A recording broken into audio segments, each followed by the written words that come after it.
Ketika seseorang menghilang, biasanya ada jejak yang bisa diikuti, sebuah pesan, panggilan, atau petunjuk yang mengarah ke suatu tempat. Tapi dalam kasus Ryan Zimmerman, tidak ada apa-apa. Keluarganya benar-benar tidak tahu apa-apa, kecuali fakta bahwa mobilnya kemudian ditemukan dalam keadaan mencurigakan. Dia sepertinya benar-benar menghilang. Dan butuh waktu bertahun-tahun sebelum keluarganya mengetahui apa yang sebenarnya terjadi padanya. Cancer Sheriff, Mercer County. Saya tadi sedang berjalan-jalan dengan anjing saya, dan saya menemukan beberapa tulang yang menurut saya adalah tulang manusia. Detektif kami berjanji kepada keluarga bahwa kantor Sheriff Mercer County akan melakukan segala upaya untuk mendapatkan jawaban tentang apa yang terjadi. Bahwa kami tidak akan menutup kasus ini begitu saja. Kami tidak akan mengatakan ini terlalu rumit karena kami merasa berkewajiban memberi keluarga Ryan jawaban. Kamu tadi bertanya apakah kamu sedang ditahan. Kamu akan diamankan. Kamu akan diproses di sana. Tidak. Tiara Pitana.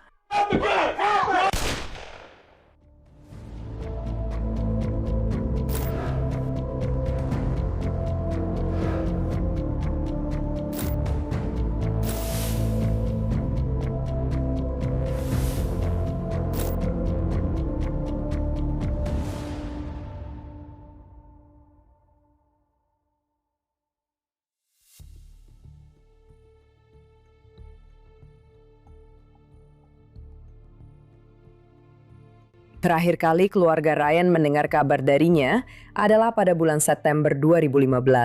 Rasanya seperti dia menghilang begitu saja. Pada tahun 2015, Ryan Zimmerman yang berusia 21 tahun tinggal di Columbus, Ohio setelah pindah dari rumah orang tuanya di Kentucky beberapa bulan sebelumnya, berharap untuk mandiri dan memulai jalannya sendiri. Dan awalnya tidak ada yang benar-benar menganggap ini sebagai kasus orang hilang. Ryan sudah dewasa dan dia tentu saja bisa pergi atas keinginannya sendiri. Ryan sedang berada di titik dalam hidupnya di mana dia mencoba mencari jati dirinya dan apa yang benar-benar ingin dia lakukan. Ibu dan saudara laki-laki Ryan melaporkan bahwa suatu hari dia begitu saja pergi dari rumah. Tapi hilangnya Ryan bukanlah sesuatu yang menjadi berita utama nasional. Dan tanda nyata pertama bahwa ada sesuatu yang tidak beres muncul diam-diam lewat surat. Bulan berikutnya, di bulan Oktober, ayah Ryan menerima surat yang mengatakan bahwa mobil yang dikendarai Ryan ditemukan ditinggalkan dengan kunci masih di dalamnya. Dan mobil itu dibawa ke tempat penyimpanan kendaraan sitaan.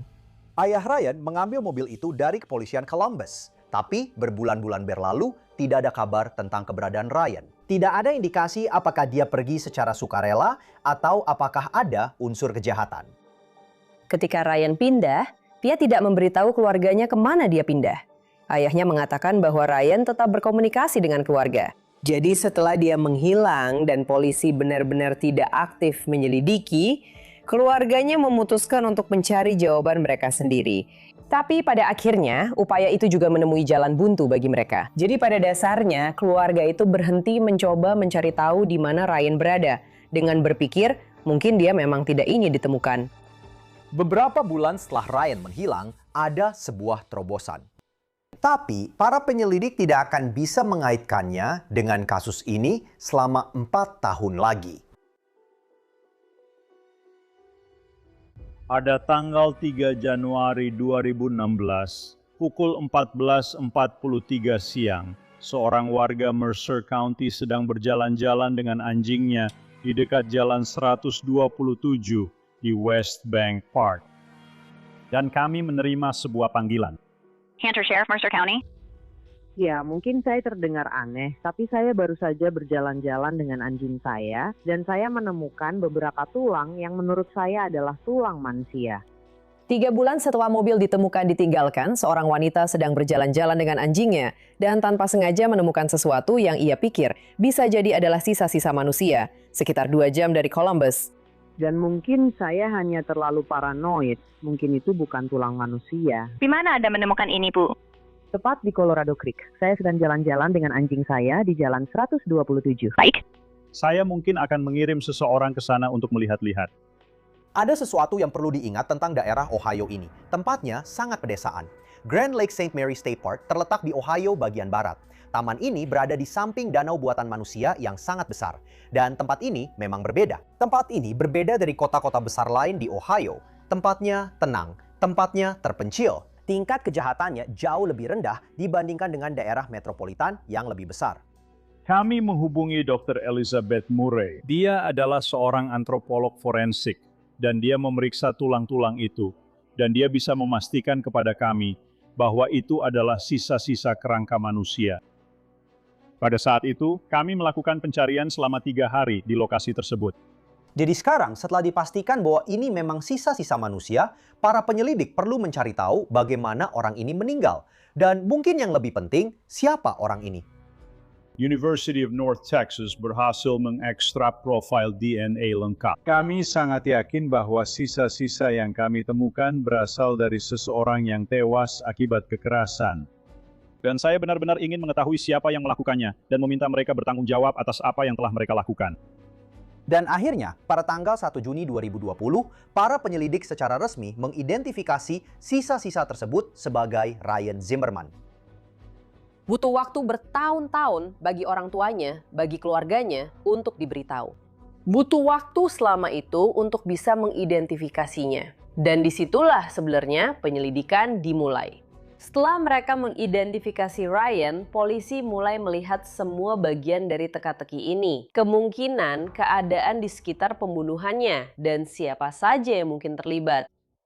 Detektif Barker, ada yang bisa saya bantu? Nama saya Warren Zimmerman. Seorang detektif datang menemui saya pagi ini dan memberitahu saya kabar duka tentang putra saya. Ya Pak, saya turut berduka cita atas hal itu. Apakah kita tahu kapan ini terjadi? Kami menerima telepon pada tanggal 3 Januari 2016. Oke, seorang perempuan sedang berjalan di daerah tepat di selatan kota Salina, yang merupakan ibu kota kabupaten kami di Mercer County. Apakah itu jauh dari Columbus atau? Itu sekitar 2 jam. Karena terakhir yang saya tahu dia tinggal di salah satu apartemen di Columbus. Jadi kami melakukan pencarian selama beberapa hari di area tersebut. Dia ditemukan di semacam jalur air. Sepertinya dia tidak dikubur di sana atau semacamnya. Lebih terlihat seperti dia diletakkan di sana. Setelah pencarian menyeluruh di area tersebut, ditemukan bahwa ada beberapa bagian tubuh yang tidak ditemukan, seperti kepala, lengan di bawah siku, dan kaki di bawah lutut. Jelas sekali bahwa ada unsur kejahatan. Oke, juga ditemukan bahwa dia telah dimutilasi. Ya Tuhan, dia hilang pada bulan September, ya, dan saya tidak tahu sampai bulan Oktober ketika saya menerima pada tahun 2015, saya menerima surat resmi melalui pos yang mengatakan bahwa mobil saya telah disita oleh Departemen Kepolisian Columbus. Jadi saya pergi ke sana dan mengambil mobil itu dari tempat penyitaan. Satu-satunya yang hilang adalah plat nomornya yang tidak ada.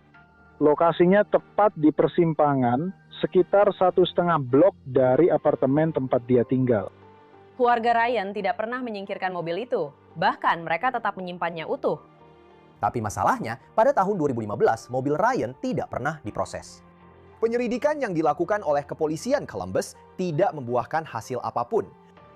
Saya mulai mengetuk pintu-pintu di sekitar sini, dan 2 tetangga ingat ada truk derek hitam. Mereka menurunkan mobil di sana, lalu pergi. Ada seorang pria, pasangan kulit putih, seorang pria dan seorang wanita. Dan sekitar setengah jam kemudian, Departemen Kepolisian Columbus datang. Ryan adalah seseorang yang agak penyendiri. Dia punya teman tapi tidak banyak. Masa kecilnya tidak terlalu menyenangkan, tapi dia suka bermain video game. Dia tidak terlalu populer di sekolah. Dia sering dibully. Dan dia punya beberapa teman, tapi tidak banyak. Jadi Ryan bukanlah seseorang yang benar-benar memahami seluk-beluk dunia saat itu. Ada saja orang-orang yang benar-benar bejat di dunia ini.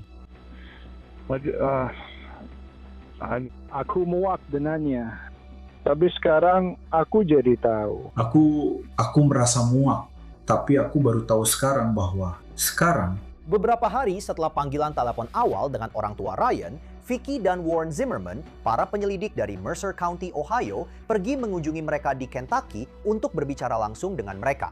Dan ini adalah pertama kalinya dalam beberapa tahun mereka dipaksa untuk mengingat kembali kenangan yang sekarang terkait dengan penyelidikan kasus pembunuhan. Jadi selama bertahun-tahun ini, kami terus berpikir bahwa kami berharap dan berdoa bahwa dia ada di luar sana. Tahu kan, menikmati hidup. Dia sangat dekat dengan Ray, kakaknya, adik dari ayahnya. Kamu tahu, kamu pasti tahu bahwa dia tidak akan pergi selama itu tanpa menelpon atau apapun. Waktu dia bilang dia akan pergi, apa dia sempat bilang kalau dia punya teman yang ingin dia temui atau hal seperti itu? Iya, dia bilang dia akan pergi menemui temannya di Ohio. Dan dia akan tinggal bersama temannya itu untuk sementara waktu. Itu saja yang aku tahu. Pesan terakhir yang diterima keluarga Ryan darinya adalah pesan Facebook. Dan itu terjadi pada tanggal 25 September 2015. Ini hampir persis dengan waktu ketika Ryan menghilang. Jadi, cukup sulit untuk memastikan apakah pesan itu benar-benar berasal dari Ryan Zimmerman atau dari seseorang lain yang mencoba memberikan kesan bahwa Ryan masih hidup dan baik-baik saja. Saya bilang ke dia waktu saya sampai di sana. Saya bicara dengan pria di sebelah. Ya, saya ingat dia. Kamu tahu, saya ingat pria itu. Dia bersama seorang cewek bule dan punya rambut panjang di satu sisi dan rambut dicukur di sisi lainnya. Dan itu saja yang saya tahu, karena saya belum melihatnya selama sekitar 3 minggu ketika saya pertama kali melaporkan dia hilang. Kami bisa memeriksa penyimpanan daring miliknya. Yang saya teruskan ke detektif di Columbus adalah percakapan antara pria itu dan wanita itu di apartemen tersebut. Tapi di sini tertulis bisa jadi Laura Emerson. Ya, ada 2 nama di dinding. Saya pikir itu nama aslinya. Maksud saya, atau Corey. Yang mana dari 2 nama itu yang benar-benar nama aslinya? Itulah kenapa kami tertarik dengan gagasan untuk menelusuri komputernya, untuk melihat apa lagi yang bisa kami temukan. Karena saya pikir itu akan menjadi titik awal yang bagus. Saya rasa itu membuat kami terpikir untuk mencoba cara itu. Apakah ada pemahaman tentang kenapa dia pergi ke Columbus? Atau lebih tepatnya, bagaimana dia bisa terhubung ke sana? Apakah itu lewat game? Saya pikir itu lewat Craigslist atau sesuatu seperti itu. Atau mungkin Craigslist. Dia sering membuka Craigslist untuk mencari konsol game. Jadi komputer Ryan sebenarnya ditemukan di dalam kendaraan saat kendaraan itu ditemukan. Ayah Ryan Warren lakukan penyelidikan sendiri melalui komputer itu dan akun-akun online Ryan. Ryan adalah seorang gamer. Seringkali kamu bermain secara online. Kamu bisa berbicara dengan ratusan orang dalam sebulan. Jadi pada titik ini, daftar tersangka masih sangat terbuka lebar. Dalam pesan-pesan itu, ayah Ryan menyadari bahwa Ryan berkomunikasi dengan seseorang dan Ryan mulai mengeksplorasi seksualitasnya dan mulai berpikir tentang kemungkinan untuk bertransisi dari laki-laki ke perempuan serta memasang iklan secara online untuk mencari orang-orang yang berpikiran sama. Mereka harus bekerja mundur. Dengan siapa Ryan berkomunikasi secara online? Dengan siapa dia tinggal di Ohio?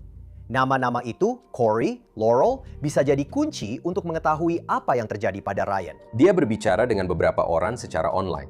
Setiap penyelidik yang saya kenal pasti akan langsung sadar dan berkata, disinilah saya akan mulai. Polisi memeriksa semua informasi digital milik Ryan, semua data yang bisa mereka temukan, dan Ryan cukup aktif di media sosial. Kamu berurusan dengan banyak orang, banyak platform, ditambah lagi waktu sudah berlalu. Kemungkinan berhasilnya hampir tidak ada. Pencarian kata kunci. Lalu mari kita lihat seperti apa suasana percakapan-percakapan ini. Kita mulai mengidentifikasi mana yang paling konsisten, paling menyeluruh, dan siapa yang masih aktif terlibat dalam percakapan. Dan kita mulai dari yang luas, lalu mempersempit fokus kita. Jadi, kerja detektif klasik yang telaten dimulai dengan pemeriksaan bukti digital, membawa polisi ke sebuah kompleks apartemen di Ohio. Penegak hukum menghubungi kompleks apartemen tersebut untuk mencari tahu apapun yang mereka bisa. Jadi, semuanya mulai terungkap. Mereka diberi beberapa nama, yaitu Corey dan Sarah Buzzard, pasangan suami istri yang pernah tinggal di salah satu unit di kompleks itu, yang akhirnya cocok dengan beberapa komunikasi yang ditemukan ayah Ryan di komputer. Dalam percakapan itu, Corey mengundang Ryan untuk tinggal bersama dia dan istrinya, Sarah, karena mereka kemungkinan sedang mencari orang ketiga dalam hubungan mereka. Apakah Ryan pernah menjalin hubungan yang kalian ketahui? Tidak. Jadi, Laurel atau Corey, apakah dia pernah membicarakan hal ini dengan kalian? Aku punya Harmony.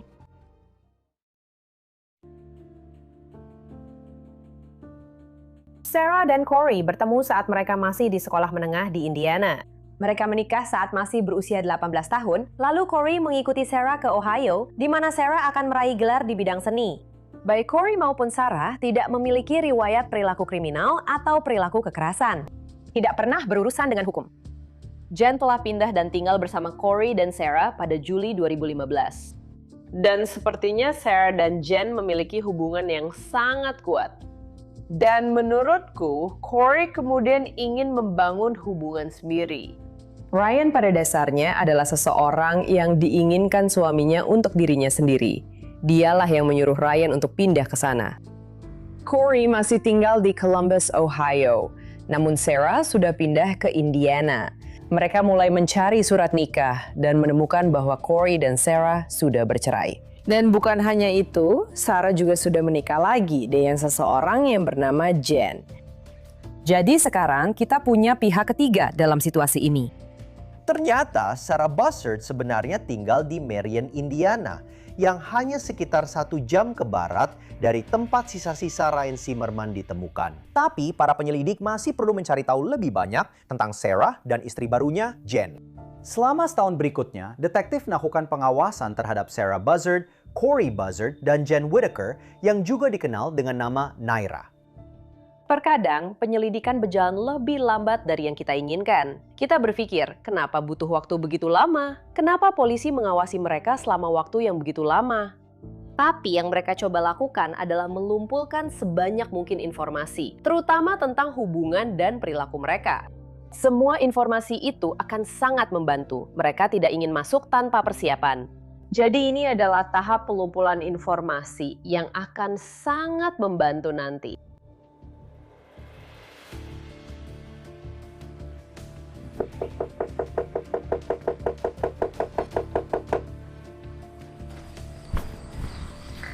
Corey? Bisa saya bantu? Ya, kami perlu bicara denganmu tentang ini. Jadi, ini adalah kasus yang sedang kami tangani. Aku rasa kamu hanya sebagai saksi, tapi namamu sudah disebut-sebut. Oke. Jadi, maukah kamu ikut ke kantor pengadilan bersama kami? Tidak. Oke, apakah kamu ingin bicara di sini? Apakah ada surat panggilan atau dokumen? Tidak. Pada tanggal 25 Agustus 2021, para penyelidik menemui Corey untuk berbicara dengannya. Sekarang, pada saat ini, Corey sudah menikah lagi dengan wanita lain, dan mereka memberitahunya bahwa mereka pikir dia mungkin telah menjadi saksi pembunuhan, dan mereka ingin berbicara dengannya. Kamu tidak dalam masalah apapun. Aku tidak punya surat perintah penangkapan. Tidak ada yang seperti itu, Corey. Oke, kami hanya ingin berbicara denganmu karena namamu disebutkan sebagai saksi dalam sebuah kasus. Kasus apa? Pembunuhan.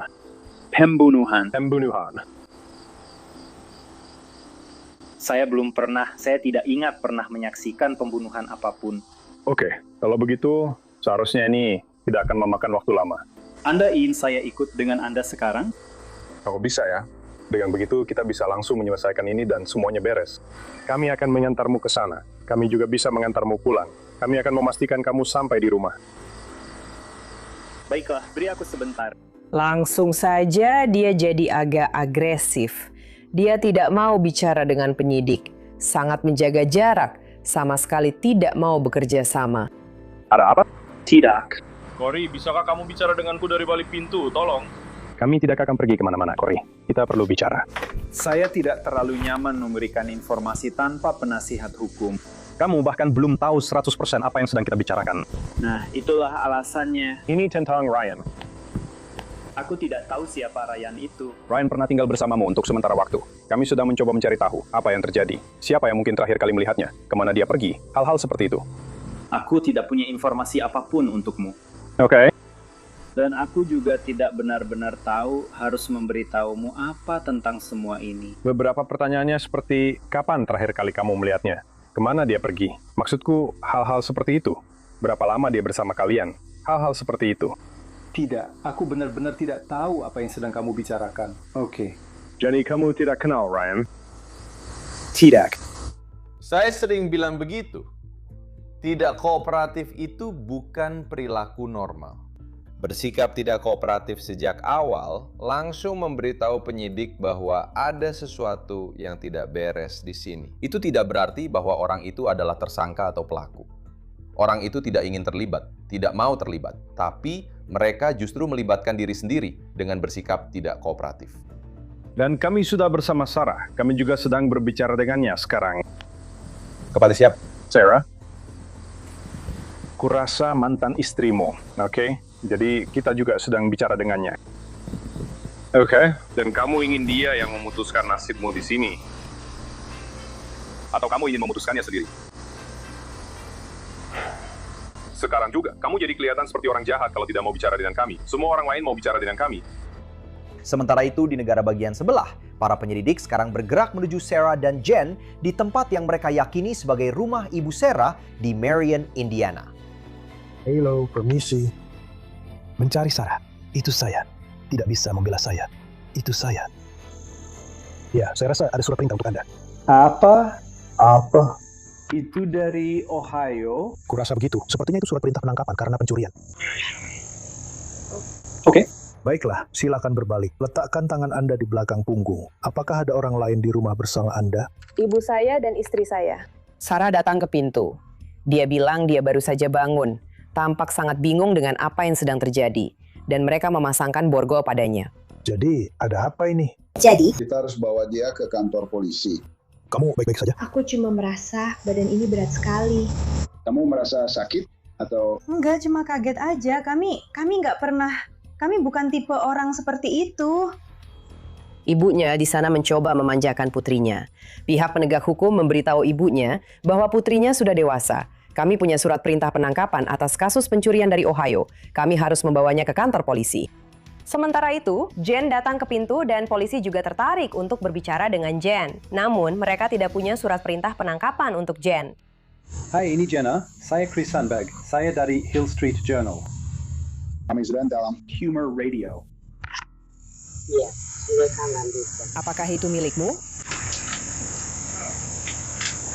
Kami sedang menangani penyelidikan orang hilang. Kami. Katakan kamu boleh masuk. Kami tidak menganjurkan kamu untuk berada di sini. Silakan, tidak apa-apa. Oke. Jadi kami juga punya surat perintah penggeledahan untuk tempat tinggal ini. Oke, jadi kita tidak akan keluar. Ryan Zimmerman. Siapa? Ryan Zimmerman. Pernah tinggal bersama kalian di Columbus tahun 2015. Kalian berdua, Sarah dan Corey. Dia hilang. Dan kalian adalah orang terakhir yang aku lihat bersamanya. Apakah ada orang lain yang tinggal bersama kalian pada saat itu? Ya, ada yang datang. Iya, itulah yang sedang kita bicarakan. Ya. Itu namanya sebelum memakai nama Emma. Ada sesuatu yang perlu dicatat di sini. Orang tua Ryan telah menyatakan bahwa dia sedang berjuang dengan identitas gendernya. Jadi, dia mulai menggunakan nama Emma ketika dia pindah bersama teman-teman yang dia temui secara online. Bagi seseorang seperti Ryan, yang tampaknya sangat introvert, seseorang yang tidak benar-benar suka berkumpul di keramaian, agak aneh bahwa dia tiba-tiba pindah dan tinggal bersama orang-orang yang jelas-jelas belum pernah dia temui secara langsung, bahkan di negara bagian yang berbeda. Kapan terakhir kali kamu melihat Emma? Kapan terakhir kali kamu berbicara dengan Emma? Oke. Saat kami pergi. Kapan itu? 2015. Okay. Apakah dia punya mobil atau sesuatu yang bisa dia pakai untuk pergi? Apakah dia naik bus? Dia punya mobil. Ya, dia punya mobil. Kamu bersama dia dan kamu bersama Sarah saat itu, kan? Dan ada hubungan antara Emma dan Corey. Emma dan Corey. Emma dan Sarah juga. Oke, baiklah. Dan bagaimana hubungan itu? Maksud saya, apakah itu hubungan yang sehat? Dan kami mengerti Emma sedang mencoba berbagai hal. Dan kami sama sekali tidak bermaksud menghakimi. Fokus utama kami hanyalah mencari tahu di mana Anda tahu Emma pernah berada. Dan kontak terakhirnya dengan siapapun adalah saat dia bersama si kecil di sana. Corey menanggapi iklan yang dipasang oleh Ryan di mana dia ingin mengeksplorasi seksualitasnya. Tapi menurutku, sepertinya dia juga menginginkan seseorang yang sudah dalam proses transisi atau sudah selesai transisi, bukan hanya sekedar memikirkannya. Pada suatu saat, apa yang terjadi? Apa yang membuat Emma memutuskan untuk pergi? Tempat di mana kami berada. Tidak benar-benar melihat Emma. Dia banyak menghabiskan waktu di kamarnya. Cory, aku merasa dia menyesalinya. Apakah itu bukan seperti yang Cory pikirkan sebelumnya? Ya, banyak juga. Apa yang terjadi setelah itu? Maksudku, mereka berdua, mereka memang tidak cocok. Tidak, aku tahu mereka ingin seperti... Ya, lebih seperti... Cory berpikir kalau mereka sudah lebih maju dalam transisi mereka. Oke. Tapi aku rasa itu sama sekali bukan kenyataannya. Jadi... Aku jadi merasa aneh. Kau tahu, cara ayah menggambarkannya adalah dia sangat pemalu. Kau tahu, cenderung menutup diri. Tidak pernah bermasalah. Tidak pernah benar-benar mencoba melanggar batas. Lalu dia mulai mempertanyakan dirinya sendiri. Apakah ini cara aku melihat diriku sendiri? Bukan hanya soal orientasi seksualnya, tapi menurutku dalam hidup juga. Apakah ini yang kubayangkan untuk hidupku? Apa hubungannya ini dengan pencurian? Orang tua Hem, kau tahu, melaporkan dia hilang. Dan kami punya beberapa bukti lain yang muncul. Dan kami sedang mencoba, kami tahu di mana terakhir kali dia berada. Dia terakhir di apartemen, kan? Dan kemudian mobil curian itu ditemukan oleh polisi Columbus. Apakah ada banyak pertengkaran di rumah sebelum M pergi? Antara Sarah dan Cory. Oke, kamu ingat itu soal apa? Soal apa? Aku. Cory ingin ada orang ketiga dalam hubungan kami. Tapi aku sama sekali tidak tertarik pada pria. Jadi itu jelas tidak akan berhasil. Jadi dia mencari pasangan sendiri yang tinggal serumah dengannya. Jadi kamu punya situasi pernikahan yang rumit di mana kedua pasangan berselingkuh satu sama lain dengan sadar dan atas persetujuan. Dan Ryan ada di tengah-tengah semua ini. Jadi, apakah mereka mencoba mengeluarkan M dari rumah? Ya. Ya. Di sini jadi sangat tidak nyaman setelah beberapa saat. Jadi, bagaimana kalian mencoba mengeluarkan M? Mendorongnya untuk mencari tempat tinggal lain. Bagaimana sikap Cory menurutmu setelah M pergi? Apakah kamu ingat kapan M pergi? Secara khusus, apakah kamu tahu apakah dia memberitahu siapapun tentang rencananya, kemana dia akan pergi, apa yang akan dia lakukan? Tidak tahu, oke. Waktu itu, semuanya tidak seperti yang dipikirkan semua orang tentang M. Dia. Dan kemudian tekanan mulai datang agar dia pergi. Dan M tidak ingin pergi. Aku tidak ingat itu. Jadi kamu harus mulai mencari tahu, apakah mereka ada hubungannya dengan hilangnya dia dan pembunuhannya? Atau apakah kita sedang menghadapi orang yang benar-benar berbeda? Apakah Cory menyuruh kalian menyingkirkan masalahnya? Emma bukan seperti yang dia harapkan. Selfie-selfie-nya tidak menunjukkan apa yang Cory inginkan muncul. Emma benar-benar pemalu, tertutup, sama sekali bukan seperti yang Cory harapkan. Cory dan Sarah sering bertengkar karena hal itu. Mari kita singkirkan saja masalahnya. Tentu, kenapa? Bisa kamu berdiri sebentar, Hanggi? Sayang? Baiklah. Apakah kamu membawa sesuatu yang bisa menusukku? Aku harap tidak. Aku yakin ini adalah hal terakhir yang ingin kamu lakukan hari ini. Ngomong-ngomong, ada sesuatu yang kami gunakan di Law and Crime, dan jika kamu suka membuat konten atau mengunggah sesuatu di media sosial, ini bisa berguna untukmu. Namanya Opus Clip. Sekarang, Opus Clip adalah editor AI serbaguna yang membuat proses memotong, membuat, dan mengunggah video ke berbagai platform jadi sangat mudah. Dengan AI, Opus Clip menghasilkan B-roll, mengatur ulang rekaman, dan bahkan membersihkan audio. Ini sangat mudah. Kamu cukup kunjungi opus.pro/crime. Kamu mendaftar, mengunggah, dan dalam hitungan menit, kamu sudah punya klip yang sudah diedit dengan sempurna dan siap dipakai untuk TikTok, Shorts, Reels. Opus Clip benar-benar jadi solusi lengkap untukmu. Dan memiliki alat seperti Opus Clip, berarti para produser kami bisa memberimu update ruang sidang viral secara instan. Ini adalah alat terkuat yang ada untuk berbagi ide dan mengedit seperti profesional. Jadi, kunjungi opus.pro/crime untuk mendapatkan 1 minggu gratis dan kemudian diskon 50%.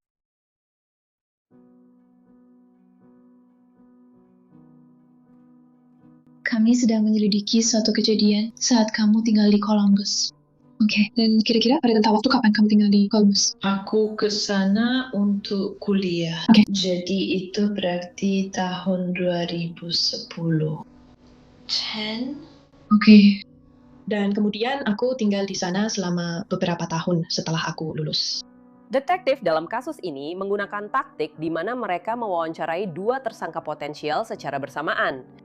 Jadi, kamu punya peluang lebih besar untuk mendapatkan kebenaran atau membuat seseorang membocorkan informasi karena mereka tidak tahu apa yang dikatakan orang lain. Dia berbicara dengan lembut dan tampak tenang. Namun di saat yang sama, dia terlihat gugup yang menurutku menarik. Dia tidak mulai gemetar, dia tidak mulai panik, tidak meninggikan suara, atau menjadi agresif.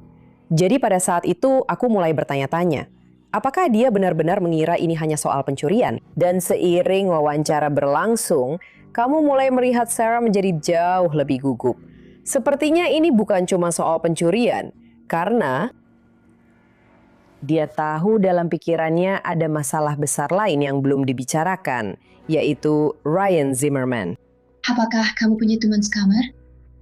Suami saya saat itu. Apakah kamu pernah punya teman sekamar lain atau semacamnya? Di apartemen terakhir saya, mereka adalah teman Corey. Saya tidak terlalu banyak berurusan dengan mereka. Oke, dan siapa teman itu?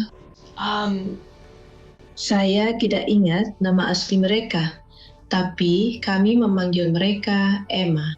Ceritakan apa yang kamu ketahui tentang Ryan. Atau Emma? Itu topik yang agak sensitif. Suami saya saat itu punya ketertarikan seksual. Corey punya ideologi bahwa sebuah hubungan yang sempurna membutuhkan 3 orang. Dan alasan utama dia menghubungi Ryan adalah untuk menjadikannya orang ketiga itu. Tapi aku jelas tidak setuju dengan itu. Mereka sudah banyak berbicara secara online dan dia mengundang mereka untuk tinggal bersama kami. Yang sebenarnya tidak aku inginkan terjadi. Tapi singkat cerita itu tetap terjadi. Jadi mereka datang dengan mobil dengan kesepakatan bahwa mereka akan membayar sebagian dari uang sewa. Dan dalam waktu, seingatku aku memberi mereka waktu 3 bulan untuk mencari pekerjaan dan tempat tinggal sendiri, yang ternyata tidak terjadi. Jadi Corey akhirnya memintanya untuk pergi, dan dia pun pergi, karena sepertinya dia menemukan pacar baru atau semacamnya, dan sempat bilang kalau dia mungkin akan tinggal bersama mereka, atau setidaknya mencoba dulu. Itu sejauh yang aku tahu. Seringkali kita melihat orang mulai bersikap defensif, atau langsung banyak bicara, atau langsung membahas masalah yang sedang terjadi tanpa diminta oleh penegak hukum. Dan itu adalah sesuatu yang tidak dia lakukan. Jadi dia menceritakan garis besar cerita yang menghubungkan semua orang. Tapi sebenarnya ada lebih banyak lagi dalam cerita itu. Apakah kamu ada di sana saat Emma pergi? Sebagian waktu. Aku tahu bahwa mereka sudah mencoba memohon padaku untuk memberi mereka kesempatan lagi. Tapi aku bilang, aku sudah memberi terlalu banyak kesempatan, dan bahwa pada akhirnya itu adalah keputusan Corey. Dan aku ingat mereka sedang berkemas. Dan entah aku pergi ke toko atau aku ada di ruangan lain, aku tidak ingat. Aku benar-benar tidak bisa mengingatnya. Siapa saja yang ada di rumah saat itu? Aku. Corey tidak. Dan kemudian pacarku datang. Aku hanya tahu bahwa tadinya Emma ada di sana. Lalu sesaat kemudian sudah tidak ada. Dia baru saja pergi, seseorang datang. Dan dia masuk ke mobil lalu pergi. Aku pikir dia mungkin akan kembali karena dia memang meninggalkan mobilnya. Tapi dia tidak kembali, dan setelah itu kami tidak pernah mendengar kabar darinya lagi. Apa yang Corey katakan tentang itu? Kurang lebih dia bilang seperti ini. Baguslah dia pergi, kurasa. Ada 4 orang. Corey dan Sarah pada titik ini sudah berpisah. Corey dan Jen tidak terlalu akur. Ryan tidak akur dengan Corey, Jen, maupun Sarah. Mereka tinggal di tempat yang sempit. Ada banyak hubungan yang rumit. Suasana di apartemen ini sangat tegang.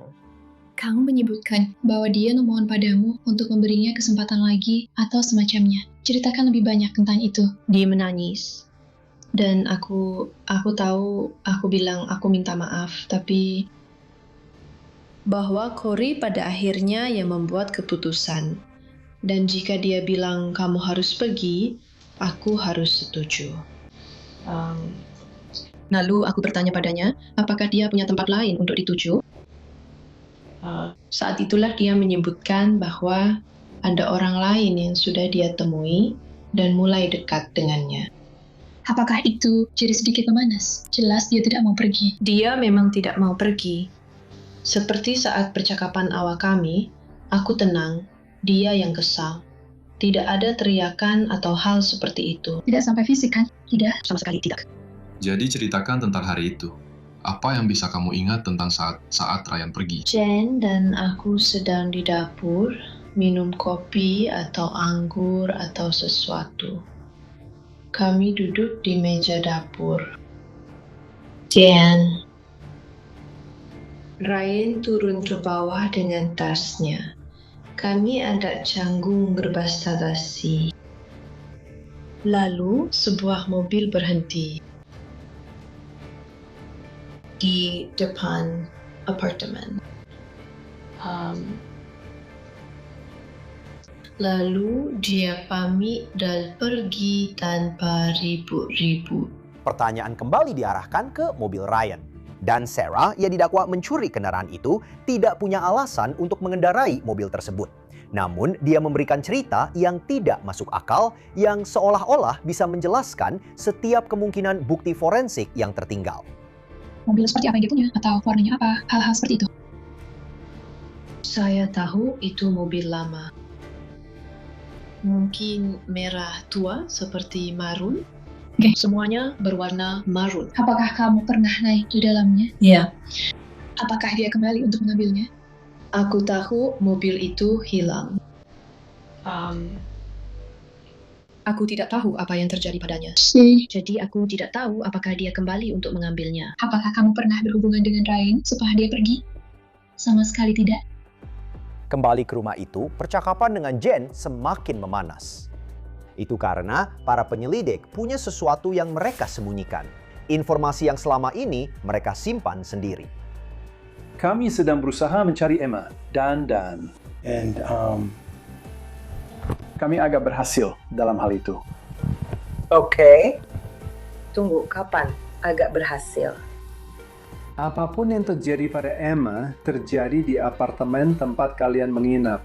Jadi sekarang semuanya tergantung padamu untuk membantu dirimu sendiri dan jujur pada kami, serta memberikan apapun yang bisa kamu berikan. Karena kami perlu mencari tahu apa yang terjadi pada Emma agar kami bisa memberikan ketenangan pada keluarganya. Kami telah menemukan barang bukti dari apartemen itu. Kami menemukan barang bukti dari mobil Sarah. Dara. Tunggu, apa? Ya, dan sebagian tubuh Emma ditemukan. Tubuhnya dimutilasi. Intinya begini, apakah itu kecelakaan? Apakah ada sesuatu yang salah? Lalu, sekarang apa yang harus kita lakukan? Oke, kita tidak bisa. Dia sudah mati. Itu adalah permainan seks yang berakhir buruk. Atau kalian menemukannya dan sesuatu yang lain terjadi. Lalu kalian melakukan ini supaya kecurigaan tidak tertuju pada kalian. Kami butuh kamu untuk menjelaskan bagian yang belum jelas. Apa yang sebenarnya terjadi? Ini seperti halusinasi. Dan inilah alasan Sarah sedang ditangkap. Tidak mungkin. Tidak mungkin dia terlibat dalam semua itu. Dia memang terlibat. Tidak, itu tidak mungkin.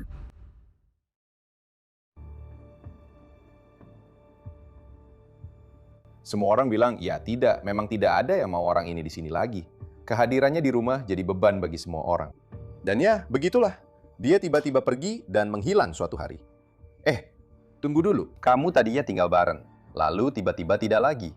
Tapi tidak ada yang tahu atau bahkan peduli untuk bertanya kemana orang ini pergi. Apakah dia akan kembali? Jadi menurutku, secara otomatis, pengalamanmu sebagai penyelidik pasti membuatmu tahu bahwa ada seseorang yang tidak mengatakan seluruh kebenaran tentang apa yang terjadi di sini. Dan disinilah bukti nyata yang kuat mulai berperan. Karena para penyelidik, mereka sudah melakukan penyelidikan mereka dengan saksama. Mereka menemukan cukup banyak darah. Itu tampaknya menunjukkan bahwa ada tindakan kriminal yang terjadi di apartemen itu. Dan itu tampaknya mendukung dugaan bahwa kemungkinan Ryan dibunuh di apartemen itu. Dan tidak hanya mereka bisa menemukan bukti fisik di apartemen.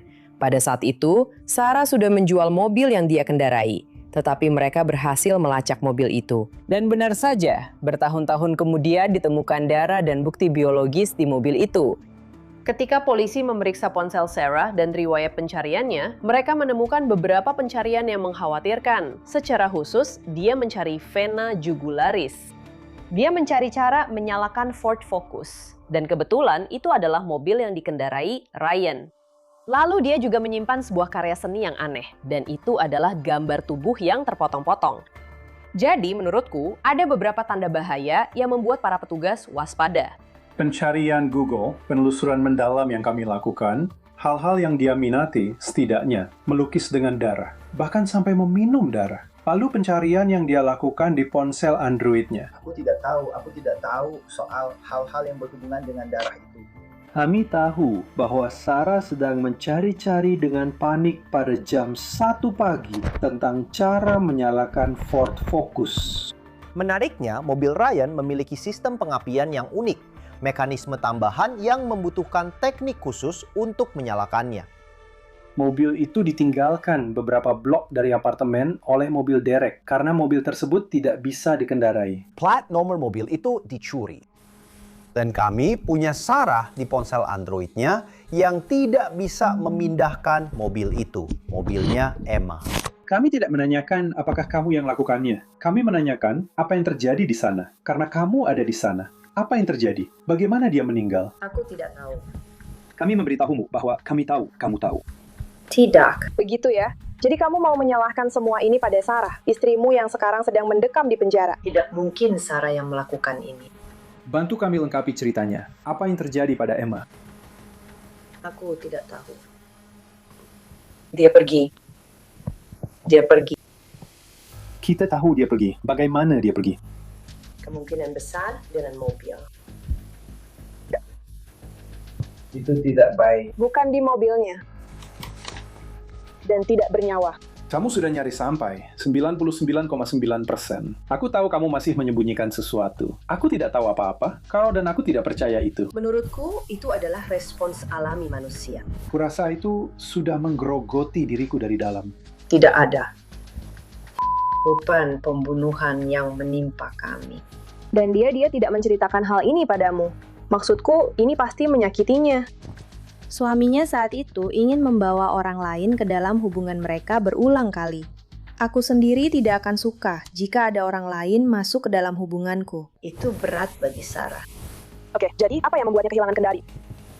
Dia memang kehilangan kendali. Apakah itu untuk membela diri? Apakah Emma melakukan sesuatu? Aku tidak tahu. Lebih mudah diucapkan daripada dilakukan untuk menahan emosi ketika kamu ingin langsung melompat ke seberang meja dan berkata, "Kita sudah punya semua ini kan?" Karena kamu hanya akan mendapat satu kesempatan saat orang itu memberitahumu. Pada titik ini, mereka sudah tahu apa yang terjadi. Mereka hanya belum tahu siapa yang terlibat kan? Jadi, maksud saya apa dengan itu? Kita tidak ingin kemudian memberitahu orang yang salah bahwa kita punya semua ini dan akhirnya menyia-nyiakan satu-satunya kesempatan kita untuk mengidentifikasi dan mendapatkan pengakuan dari orang tersebut. Aku sudah bilang kalau aku membaca, jelas percakapan antara Corey dan M sebelum M datang ke sini. Dan di dalamnya dia menggambarkanmu dan membicarakan tentangmu. Benar, itu tidak menyanjung. Kamu tahu, awalnya dia memanggilmu gadis Siko. Jadi dia bilang dia gugup membicarakan Emma karena dia bilang kamu tidak akan terlalu menerima Emma. Aku akan sangat senang. Oke. Dia bilang kamu akan mengambil tindakan sendiri. bahwa kamu akan membencinya karena dia masih punya penis.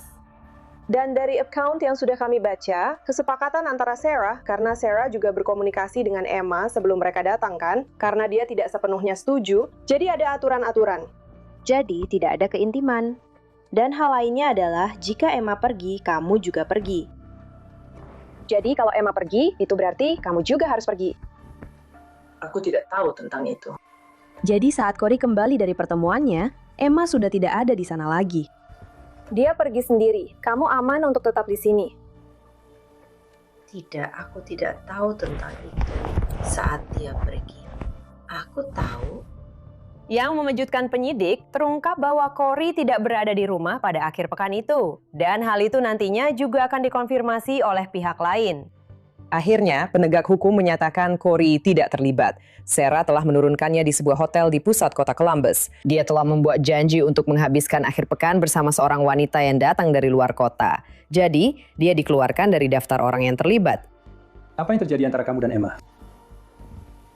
Saat Sarah sedang bekerja? Sama saja. Sesuatu seperti itu? Dia pergi. Ya, dia pergi. Tapi bukan atas kemauannya sendiri. Sarah sedang bicara sekarang. Maksudku, Sarah sudah mulai mengakui beberapa hal. Oke.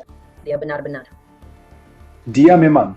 Percakapan dengan Sarah di kantor polisi kembali memanas. Sudah berjam-jam sejak wawancara ini dimulai dan aparat penegak hukum tidak main-main. Sarah, aku tidak tahu apakah kamu tahu ini atau tidak. Mungkin tidak.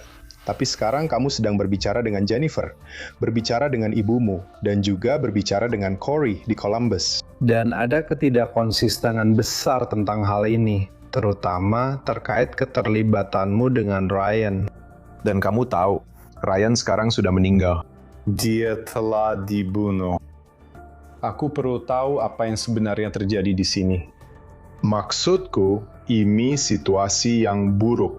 Kami berhasil melacak mobilmu yang dulu kamu miliki saat kejadian ini terjadi.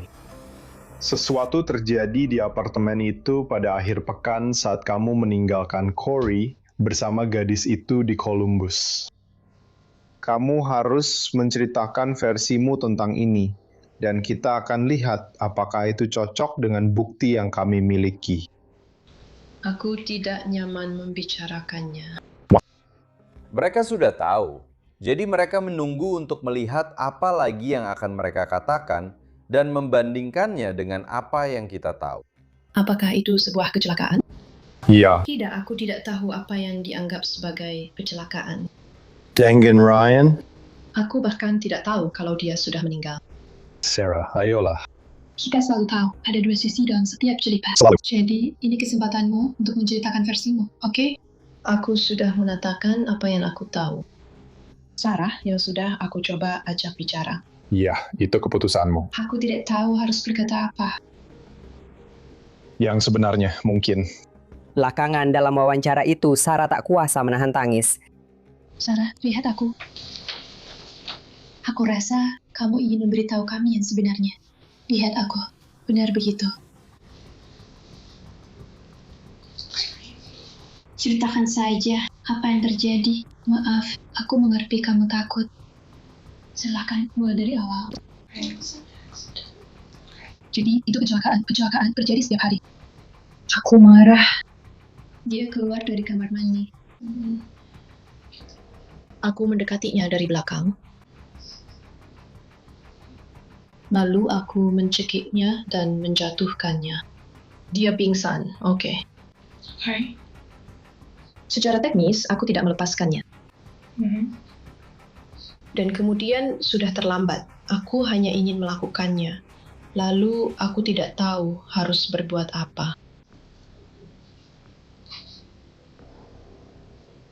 Kenapa kamu melakukan sesuatu seperti itu? Di mana Jen berada saat itu? Dia ada di lantai bawah. Apa yang sedang dia lakukan? Oke. Muncul. Lalu, Kami harus mencari tahu apa. yang harus dilakukan? Bisakah Kita. memutilasinya? Jadi, di mana kamu memutilasinya? Di bak mandi. Apa yang kamu gunakan? Dia sempat melihatnya. Siapa yang memotong? Bismillah. Lalu, apa yang terjadi? Kami harus mencari tahu gimana harus meletakkan semuanya. Kami mulai mengemudi dan mencoba menyingkirkan sedikit demi sedikit barang-barang kecil. Di jalan atau ada tempat khusus? Di beberapa tempat sampah umum, beberapa pom bensin umum. Apakah kamu pernah memberitahu Corey tentang apa yang terjadi? Aku hanya tidak tahu. Oke, dan dia tidak ada hubungannya dengan itu. Dia tidak bilang, "Hey, aku akan pergi ke hotel akhir pekan ini untuk membereskan Ryan." Tidak ada yang seperti itu. Kenapa kamu begitu marah padanya? Apa yang terjadi sampai kamu datang dari belakang dan mulai mencekiknya? Dia benar-benar menjelaskan bagaimana mereka bisa membuang Ryan di beberapa tempat sehingga membuat Ryan lebih sulit ditemukan. Dalam pikiran mereka, mereka mungkin merasa telah melakukan pembunuhan yang sempurna dan tidak akan pernah tertangkap. Ada kabar terbaru. Sarah baru saja mengakui semuanya. Bisakah kamu membantu memotong-motong tubuhnya? Dia mengakui semuanya. Oke. Dia akhirnya berterus terang dan kamu membantu memotong-motong tubuh bersamanya. Maksudku, dia berusaha melakukan hal yang benar. Kenapa kamu tidak mencoba melakukan hal yang benar juga? Ya, jadi Sarah adalah pemimpinnya di sini. Kita sudah menetapkan itu.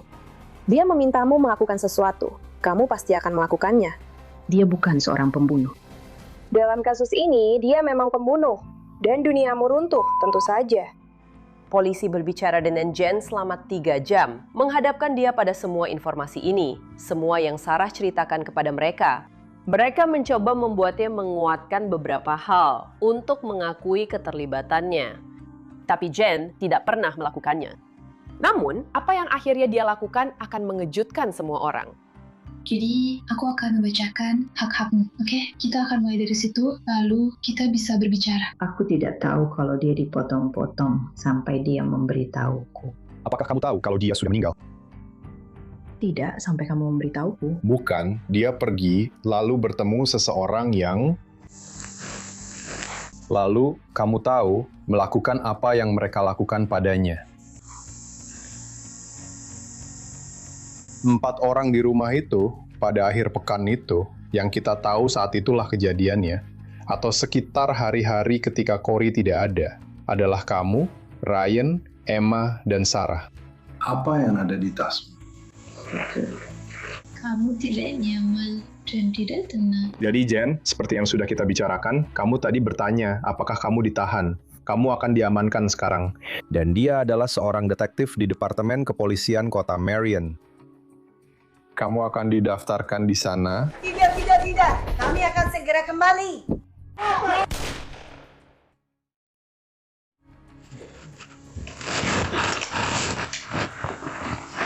Pusat 055, saya butuh ambulans karena ada penembakan.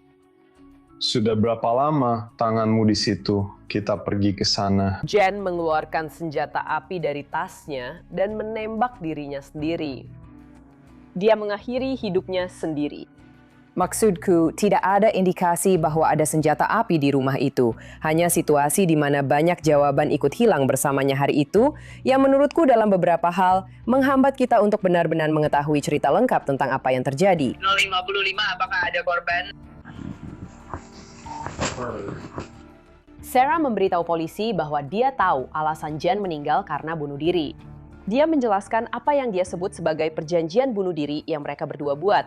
Jika mereka tertangkap, Jen akan menembak Sarah, lalu Jen akan mengakhiri hidupnya sendiri. Jadi, mereka seharusnya bunuh diri bersama-sama. Tapi pada akhirnya, Sarah memutuskan bahwa dia terlalu takut mati untuk ikut dalam perjanjian yang diduga ini. Sarah Buzzard pada dasarnya adalah orang terakhir yang tersisa untuk menghadapi keadilan atas pembunuhan Ryan Zimmerman. Dia menghadapi beberapa dakwaan, pembunuhan, penculikan, dan perlakuan keji terhadap mayat. Tapi kasus ini belum benar-benar selesai. Selain menggeledah apartemen tempat mereka semua tinggal, serta mobil Sarah, mereka juga melaksanakan surat perintah penggeledahan di rumah tempat Jen dan Sarah tinggal bersama ibu Sarah. Dan ini deh adalah situasi yang rumit. Karena jelas sekarang ada seseorang yang telah bunuh diri tepat di dalam rumah itu. Namun di saat yang sama, mereka masih mencari bukti apapun yang mengaitkan Sarah dan Jen dengan pembunuhan Ryan. Dan benar saja, Mereka menemukan sebuah bukti yang begitu mengerikan dan menakutkan hingga saya membayangkan bahkan penyelidik berpengalaman pun merasa kesulitan dengan hal itu.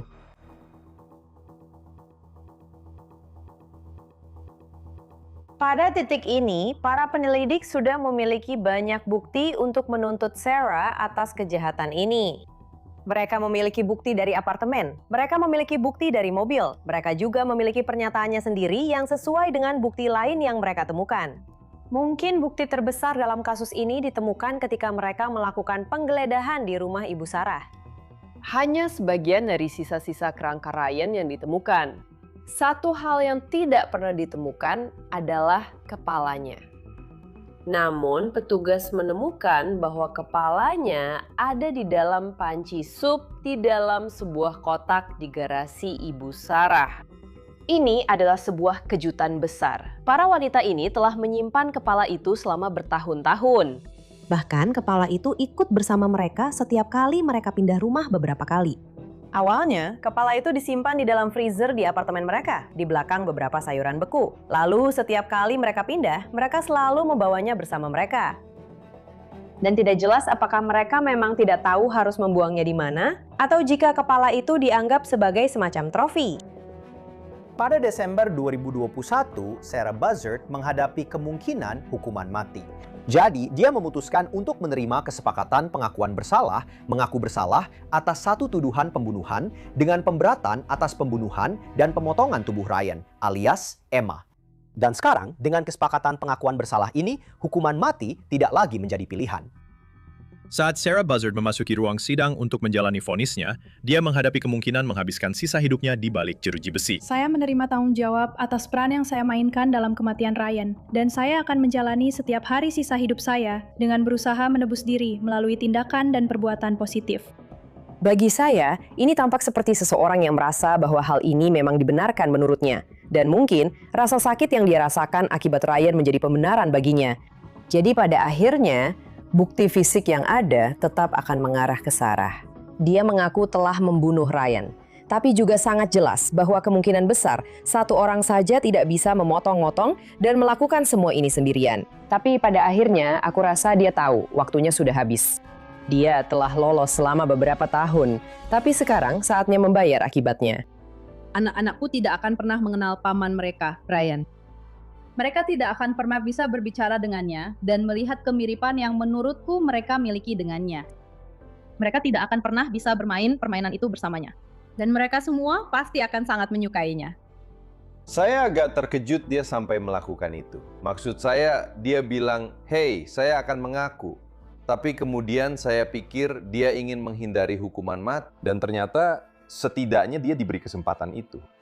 Sarah Buzzard dijatuhi hukuman penjara seumur hidup. Penjara dengan kemungkinan pembebasan bersyarat setelah 30 tahun menjalani hukuman. Jika kamu pikirkan, dari hari Ryan Zimmerman dibunuh sampai kasus ini akhirnya terselesaikan. Dari rahasia-rahasia yang hanya disimpan antara Jen dan Sarah selama bertahun-tahun. Sampai penegak hukum bekerja sama untuk menemukan bukti fisik ini benar-benar merupakan kasus yang sangat parah. Tapi pada akhirnya itu menjawab pertanyaan tentang apa yang terjadi pada Ryan Zimmerman. Dan dengan itu serta pengakuan bersalah, kamu berharap itu memberi keluarganya kemampuan untuk bisa melanjutkan hidup. Tapi ini juga menjadi pengingat yang baik.